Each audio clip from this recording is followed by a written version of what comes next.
Tumatawid po ang senior citizen na yan sa kalsadang sa Tondo, Maynila, nang makalagpas sa gitnang bahagi ng kalsada na salpok po siya ng motorsiklo. Sa lakas ng impact, tumila po ng 86 na taong gulang na biktima. Dinala sa ospital ang biktima pero binawian din ng buhay. Kwento ng kinakasama niya, galing simbahan sa Quiapo ang biktima. Sugatan naman ang magkaangkas sa motorsiklo na mga menor de edad. Nagkaareglo na ang magkabilang panig pero magpapasa raw ng report ang Manila District Traffic Enforcement Unit sa LTO para mabigyan ng administrative sanction ng rider ng motor.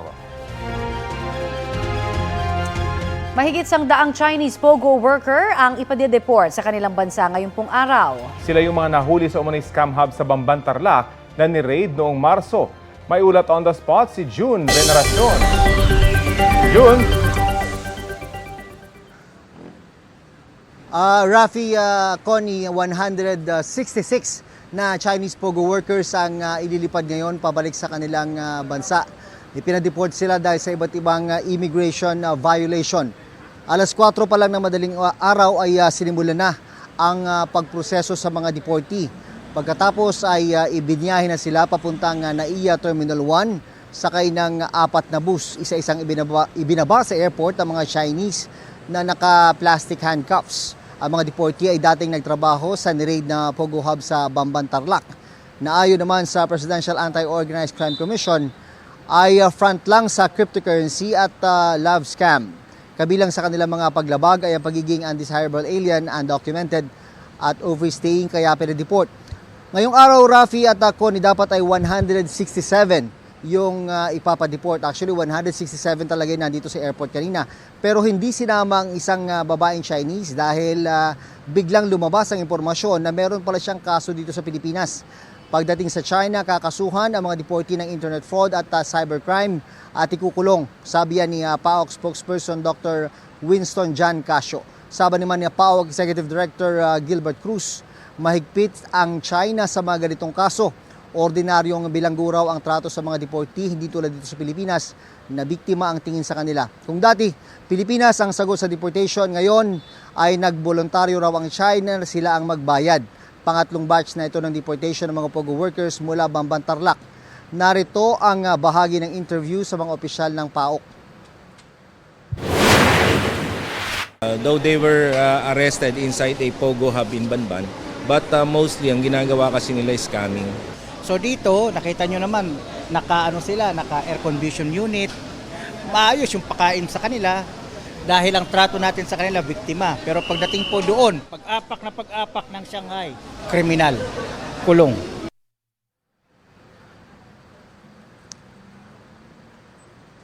Meron pang mahigit 50 POGO workers mula sa Bamban, Tarlac ang susunod na ipadeport. Karamihan daw sa kanila ay mga Chinese. Rafi, Connie? Maraming salamat, June Veneracion. Pwede raw makasuhan ng perjury si Bamban Tarlac Mayor Alice Go sakaling mapatunayang hindi siya Pilipino nang maghain ng Certificate of Candidacy para sa eleksyon 2022. Sabi ni COMELEC Chairman George Garcia, dapat totoo lahat ang nakalagay sa COC tulad ng citizenship. Pwede lang daw ma-disqualify o makansela ang kandidatura kung may naghain ng reklamo. Sa records ng COMELEC Office sa Banban, walang nagprotesta sa kandidatura at pagkapanalo ni Go. Naka-record din na noong April 2021 lang naging registered voter si Go na nooy lampas 30 taong gulang na. Pinagdududahan ngayon ang pagkatao ni Go dahil sa naiuugnay siya sa ni-raid na POGO hub sa Banban noong Marso.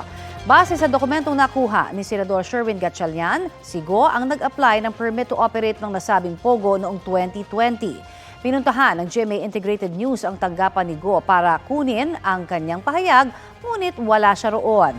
Dati nang iginiit ni Go na wala siyang kinalaman sa mga ilegal na aktibidad ng ni-raid na POGO. Sa pagpapatuloy ng Senate hearing sa umano'y PDEA leaks, nagkaungkatan ng mga kaso sina Senador Jingo Estrada at dating PDEA agent Jonathan Morales. How can we be sure if the video that is going to be presented before the committee is totally unedited? We will. Knowing this person who has a lot of criminal records. hindi naman po maganda yung sinasabi ni ni Senator Jinggoy Estrada patungkol sa akin. Para namang ako talagang hinuhusugahan, ako'y may kaso pa lang at hindi pa napapatunayan sa hukuman. Hindi kagaya po ang ating butihing senador na-convict na po. Ay, wag naman po. Alam mo, Mr. Morales, Senator Jinggoy, please. huwag mong pakikialaman yung kaso ko. Problema ko yun. Yung kaso mo ang ayusin mo. Your Honor, ang kaso Ang tinutukoy ng video ni Estrada ang viral CCTV footage na kuha umano sa bahay ni Morales. Kasama niya noon ang dating PDEA agent na si Romeo Enriquez na kausap sa telepono si Eric Ticoy Santiago ng Napolcom. Sa video, narinig na nagbabala si Santiago na posibleng patayin si Morales. Sa pagdinig, inamin ni Santiago na gawa-gawa niya lang ang mga sinabi niya kay Enriquez para maimbitahan siya sa pagdinig at makapagsumite ng ilang dokumento sa Senado. Si Morales ang pumirma sa umano'y leaked report na nagsasabing gumagamit daw ng droga ang ilang personalidad sa isang condo unit sa Makati City. Kabilang sa mga idinawit si Pangulong Bongbong Marcos na una nang tinawanan ang naturang report. Kinumpirma naman ng St. Luke's Medical Center na nagnegatibo ang Pangulo sa cocaine nang magpa-drug test siya noong 2021. Kampo raw ng Pangulo ang naglabas ng resulta at hindi ang ospital. Maglalabas naman ng subpoena ang Senado para kay dating Executive Secretary Paquito Ochoa Jr. na hindi nakadalo sa hearing matapos magka-COVID. Ayon kay Morales, si Ochoa ang nag-utos na huwag nang ituloy ang PDEA operation sa condo unit na tinutukoy sa umano'y leaked report. Balik trabaho na ang 72 empleyado ng National Food Authority. Yan po ay matapos bawiin ng Office of the Ombudsman ang ipinataw na preventive suspension laban sa kanila kaugnay sa kontrobersyal na palugi umanong pagbebenta ng buffer stock nito sa ilang trader. Sa ulat ng Super Radio DZBB, kabilang po sa mga balik trabaho na ang mga warehouse supervisor sa mahigit 10 rehiyon. Inabisuhan na raw ng Ombudsman ang Department of Agriculture na i-reinstate na ang mga naturang supervisor. Wala pang komento riyan ang DA. Marso ng patawan ng preventive suspension ang mahigit 140 empleyado ng NFA. Mahigit 20 po sa kanila ang una ng pinabalik sa trabaho dahil sa mali umanong datos sa listahang ibinigay ng DA sa Ombudsman.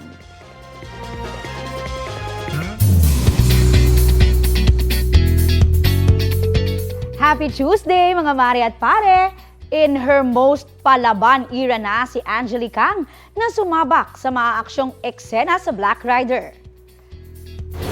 Astig ang datingan ng karakter ni Angeli na si Nympha habang hawak at gamit ang baril at kutsilyo. Nakipaghabulan pa nga siya habang angkas ng bidang si Ruru Madrid. Chika ni Angeli, challenging pero masarap daw sa feeling na gumawa ng ganitong mga project. Now.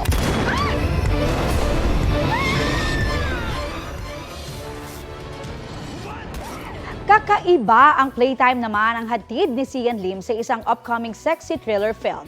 Collaboration and produce ito ng GMA Pictures at Viva Films sa direksyon ni Mark Reyes. Trailer pa lang, exciting na ang mga eksena at pagbibidahang roles ni na Faye Lorenzo, Sanya Lopez at Colleen Garcia.